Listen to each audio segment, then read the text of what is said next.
नमस्कार साथियों, मेरे चैनल पर है आपका स्वागत।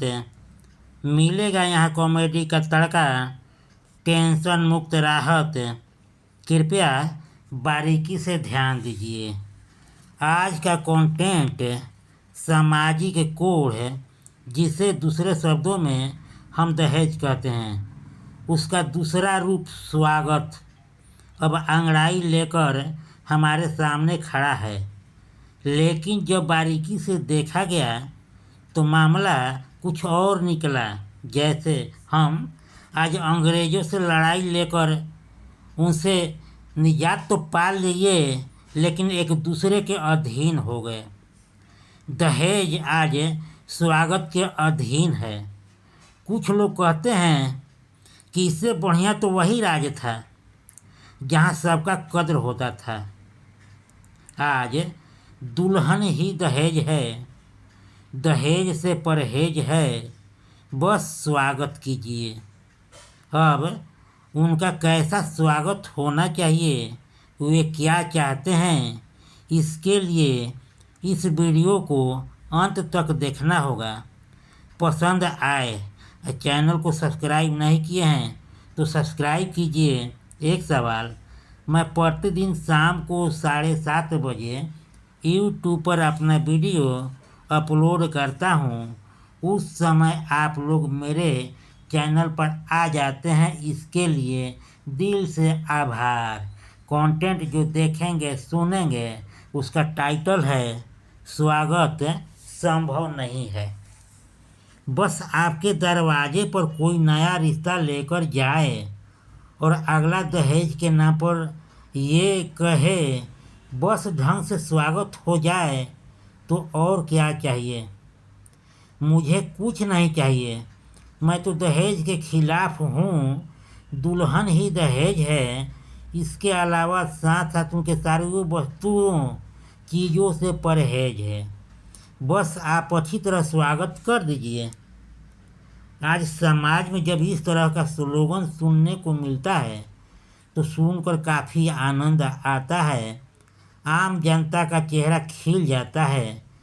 चलो देर आए दुरुस्त शायद के फार्मूला को देर से ही सही लोग अपनाना शुरू कर दिए हैं, किंतु जब उसके गहराई में जाकर पता किया तो मामला कुछ और निकला। ये स्वागत दहेज से भी बड़ा अभिशाप है। दहेज को समाज से कैसे दूर रखा जाए, क्योंकि दहेज के खातिर घटित घटनाओं को देखकर सुनकर रूह ईमान तक कांप जाता है।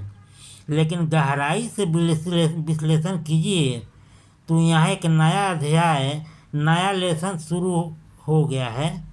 दहेज तो एक बार ही उखाड़ देता है, स्वागत आजीवन दीमक की तरह चाटता रहेगा। जैसे तार से गिरे खजूर पर लटके वाला हाल हो गया है। उदाहरण स्वरूप आज देश से अंग्रेज चले गए और एक बार फिर हम दूसरे के अधीन हो गए।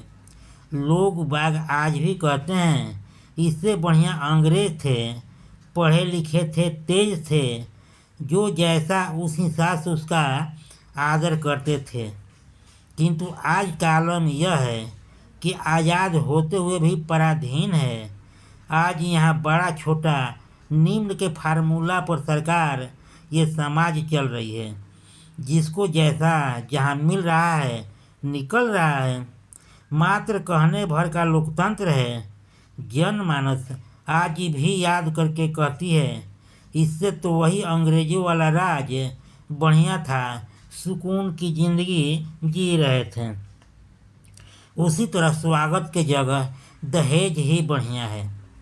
ये ऐसा जड़ जमा चुका है, इसे उखाड़ना मुश्किल है। दहेज से परहेज करने वाले कहते हैं कि मुझे स्वागत में जो खर्च होता है दहेज से भी खतरनाक है। इसके गहराई में जाने से पता चला कि दहेज ही बेहतर है, स्वागत तो और बेकार है। ये दूसरे पक्ष वाले यानी लड़की वालों को आजीवन आर्थिक रूप से बीमार रहने पर मजबूर करता रहेगा। आज इनका स्वागत आवाभगत उसी रेंज में आजीवन चलने वाला है, क्योंकि जब भी आपके यहाँ जाएं तो यह एहसास होता रहे कि दुल्हन ही दहेज है, बाकी से परहेज है। इस न्यूज़ को फ्यूज नहीं बल्कि जेहन में कवरेज करके रखना है, ताकि जब भी आप यहाँ आएँ आप बढ़िया से स्वागत करें, इज्जत प्रतिष्ठा से बैठाएं। जो भी आपके पास मौजूद है वह खुद भी खाएं, इनको भी खिलाएं। इससे इनको मतलब नहीं, इनको जो भी घास फूस खिलाएंगे यह खुशी खुशी खाएंगे, खाकर आपका ही गुण गाएंगे। इनका मूल मकसद दहेज के विकल्प में स्वागत है, उसका अक्षरश पालन कीजिए। कुछ पत्रम पुष्पम थमाते रहिए। इसलिए इससे बढ़िया तो दहेज ही है, क्योंकि यह परंपरा या आदत इतनी जल्दी छूटने वाली नहीं। आज का आदमी रंग बदलने में गिरगिट को भी मात दे दिया है। गिरगिट तो खामखा बदनाम है। कभी गिरगिट को रंग बदलने का उस्ताद महागुरु कहते थे, आजकल नेता उसको स्वतंत्र रूप से कैसे छोड़ें। इसलिए गिरगिट वाला गुण अपने बिरादरी से जोड़ लिया है। आज राजनीति को ही लीजिए, वादा करके सजन जो गाया लौट कर नहीं आया, जब आया तब चुनाव आया। जिस तरह पौधे के बीज को कितना भी सिंचाई कीजिए वह बाहर नहीं आएगा, अपने सीजन पर ही बाहर आता है। गर्मी के मौसम में पूरे जंगल या खेत को सिंचाई या जल से पाट दो, लेकिन जो भी उसके अंदर है वह समय पर अंगड़ाई लेने लगता है। नेतागण वादा करके गिरगिट की तरह रंग बदल देता है। वादा पूरा करना तो दूर, उसको अधूरा भी याद नहीं रहता, और जैसे ही चुनाव का सीजन आता ऊपर से अगले बार जीतने का फरियाद कर साष्टांग दंडवत मारना शुरू कर देता है। जब हमारे पड़ोसी रामलाल और मेरे परम मित्र के बेटी की शादी के लिए एक कुटुंब के घर गए, सब कुछ ठीक ठाक हो गया। दहेज की बात आई तो बिदक कर ऐसा दुम हिलाए कि हम लोग अवाक व गुम हुए बिना नहीं रह सके। उनके वक्तव्य को स्कड मिसाइल से ताबड़तोड़ गोला दबाते हुए बोले, दहेज तो समाज का कोड है, इसको बंद करने की होड़ लगी हुई है।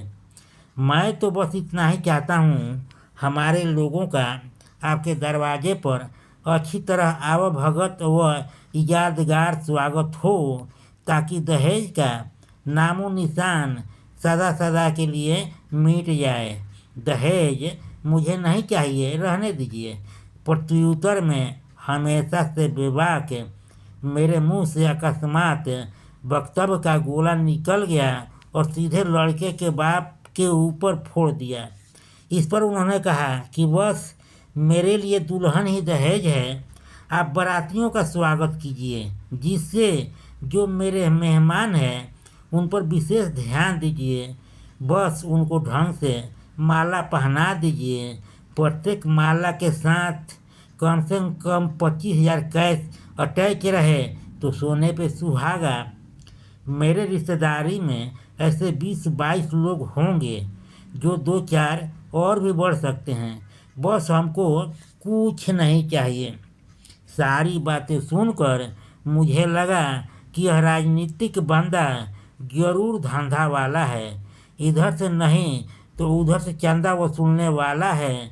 मुझे लगा बंदा तो धंधा वाला लग रहा है, क्योंकि दहेज तो लेगा नहीं। तब मुझे लगा स्वागत से बढ़िया तो दहेज ही अच्छा है, लेकिन इसको दहेज से परहेज है।